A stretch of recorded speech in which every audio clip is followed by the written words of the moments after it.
donate, subscribe, keep us on the air because we deal with the tough issues.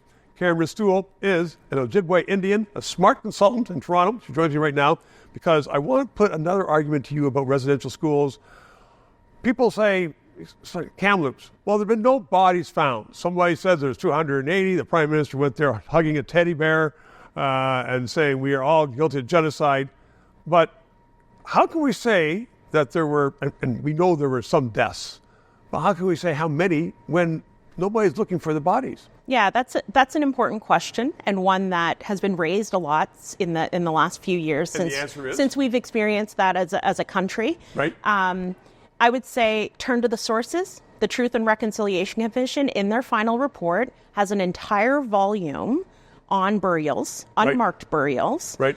And they also have information within the final report based on records from the churches and from these schools and government that clearly outline that some kids did die while attending residential school. And some kids had smallpox when they went to school. They died in school. There's all kinds. There's no question of the deaths. But an unmarked graves, as someone said to me, they said, you put up a white wooden grave marker and you ignore it for 30 years, it's gone.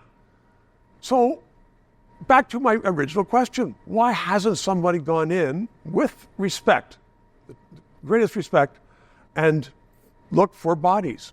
Why are we dealing with this issue that's ephemeral? So very much like, the various religions or ethnicities or groups in how we go about dealing with death, some First Nations in their belief system, they want to return the body. They want certainty. They want that little one to come home, right, and be buried next to their loved ones. And right? we do that in non-Native Canada when we find a body in Flanders fields in World War I and II, and we bring it back, identify it, and bring it back.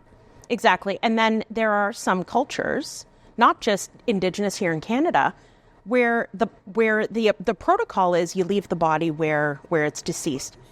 But there are some families who want to know, who've never known, who live with this question about where is my little one today? Where is my cousin? Right? And I think to be fair, two sides to the story. To be fair, we can all agree that would be a healthy thing to help that family find closure if the family wants it. So there seems to me that there are some people in charge of some communities, Native communities, who say, no, we don't want to do this because we don't want it. Some people are saying there are no bodies there and we don't want to be proven to be wrong in certain circumstances. That's right. Yeah, some people have really pushed this question. When we talk about deep ground penetrating radar, that's something that I think has been misunderstood and misexplained to the Canadian public. It doesn't seek out bodies, it seeks out shapes. Right. And so with the records of the church and the state, they're able to determine whether or not these are actual burials or whether or not they're just anomalies. We should get on to it then. Thank you very much. 3 minutes. This show provides independent analysis of the issues. We are not paid by the government. And as I am finding, so much business in Canada relies upon various governments that they don't want to sponsor or advertise on a show which may become controversial, which talks about liberty, freedoms, sometimes criticizes government. I've had guests on that support the government. But people are saying, you know what? We don't want to bite the hand that feeds us, i.e. government, which is why I hope you'll subscribe and contribute to keep this show on the air.